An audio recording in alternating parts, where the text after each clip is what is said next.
e estava olhando, né, que na realidade o Brasil só começa de fato a inserir a questão da segurança alimentar a partir da década de 2000. Isso tu estás falando, tu estás trazendo, né, que a ideia da FAO de se criar justamente uma organização que possa, né, trazer essa ideia do direito à segurança alimentar, do direito à agricultura, do direito à alimentação e tudo mais, a partir da metade do século XX. Né? E a gente começa a ver que no Brasil, só a partir do século XXI, é que, de fato, as leis começam, então, a trazer essa ideia da segurança alimentar, de estar registradas, de fato, em lei, né? Então, a Constituição de 1988 do Brasil, né, só vai fazer, na realidade, o Brasil, no governo do Brasil, em 2010, só vai trazer a ideia de segurança alimentar e vai criar uma nova lei que vai ajudar a que se faça uma emenda no artigo 6 da Constituição, onde se garanta também a alimentação enquanto, então, um direito social, certo? E essa lei é a Lei 11.346, onde se vai criar o SISAM, que é o Sistema Nacional de Segurança Alimentar e Nutricional. Nessa lei, o governo federal, então, estipula justamente que o poder público, em conjunto com a sociedade civil, né, organizada, possam organizar, formular, implementar políticas, planos e programas de ações. Dentro dessa perspectiva, Valdete, eu teria duas questões, então. Por que o Brasil demora em trazer esse questionamento muito forte e inserir a alimentação enquanto um direito social na sua Constituição? E quais seriam então os rumos que o Brasil, a partir desse momento, tem seguido com respeito à segurança alimentar e nutricional? Bem, a discussão, eu acho que vem ainda na década de 40 e 50 com Josué de Castro, que desenha o mapa da fome no Brasil. Uhum. Mas, enquanto política pública, né, ela só vem nesse período que você relaciona. Na década de 90, a gente tem um movimento muito forte no Brasil, principalmente pelo sociólogo Herbert de Souza, o famoso Betinho, né, que faz campanhas contra a fome e a miséria no Brasil. Né? E aí se começam a pensar algumas políticas, né, algumas pequenas, timidamente, políticas públicas, né, ainda na década de 90, né, e se criam algumas coisas que são importantes para pensar na alimentação, como na década de 90 é implementado o PRONAF, que é o Programa Nacional de Fortalecimento da Agricultura Familiar. O que significa o PRONAF? Significa um programa que vai pensar juros de financiamento diferenciados para o pequeno agricultor, vamos chamar de pequeno agricultor, mas que também, nesse período, tá, a gente começa a pensar esse pequeno agricultor, esse pequeno produtor rural, como um agricultor familiar, que significa o quê? É o agricultor, é aquela propriedade que toca todo o trabalho na propriedade com a mão de obra familiar. Uhum. Então, diferencia quem é o agricultor familiar de quem é o grande agricultor, ou agricultor, o que a gente chamava de fazendeiro, de latifundiário, e que vai se constituindo como agronegócio. Então, a gente, a partir da década de 90, começa no Brasil, diferenciar uma agricultura chamada de patronal ou agronegócio de uma agricultura cuja mão de obra é familiar, né, e que é a base da agricultura e principalmente do que vem para a alimentação, né?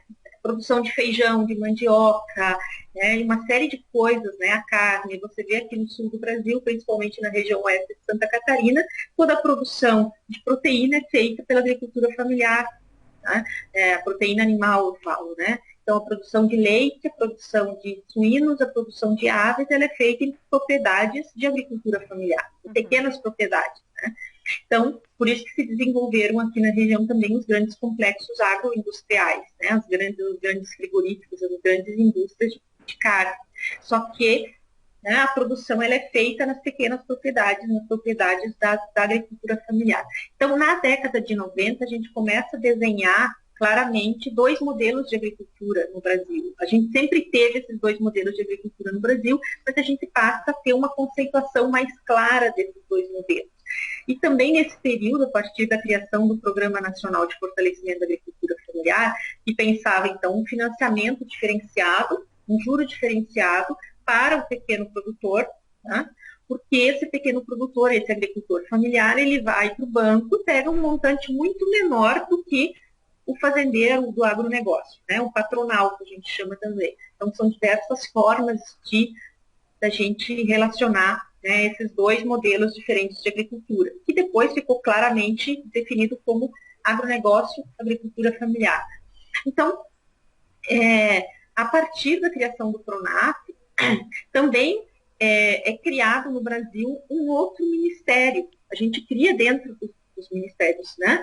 Em Brasília se cria o Ministério do Desenvolvimento Agrário, que é um ministério específico para trabalhar com essa agricultura familiar. Aí você pensa assim, mas já tinha o Ministério da Agricultura. Só que esse ministério, só que não dava conta, né, dessa diversidade que é o Brasil. O Brasil é um país imenso, né? E um país assim com realidades muito diferentes, né, de norte a sul do Brasil, nordeste, né, sudeste, são diferentes realidades em termos de agricultura, mas a agricultura familiar ela está presente em todas as regiões do Brasil. A gente pensa, a agricultura familiar é forte no sul do Brasil. Não, ela é forte no Brasil inteiro, desde o norte, nordeste, né? Sudeste também a gente pensa assim, o sudeste é aquela grande produção de laranja, de cana. Não, lá a gente encontra muita agricultura familiar. E isso se mostrou também muito claramente o poder da agricultura familiar e do pequeno produtor, quando ainda na década de 80 a gente tem um fenômeno, né, do que a gente hoje conhece como movimento sem terra. Né? Então mostrou que existia uma população, né, muito grande que tinha sido, né, excluída da terra e que estava buscando a terra de novo. Então a agricultura familiar ela é muito forte no Brasil. Então, a partir da criação do Ministério do Desenvolvimento Agrário, é um pontapé também inicial para pensar políticas públicas para a agricultura familiar, né, para essa agricultura, né, desenvolvida nas pequenas propriedades, seja por proprietários de terra, seja por pessoas que não têm a propriedade de terra, estão em acampamentos ou assentamentos do MST, e também não só isso, estão, né, em terras que eles são arrendadas para o trabalho, né, arrendam a terra, não são necessariamente proprietários, mas um modelo de agricultura, né, pensado, né, políticas públicas pensadas para esse modelo de agricultura. Então, a partir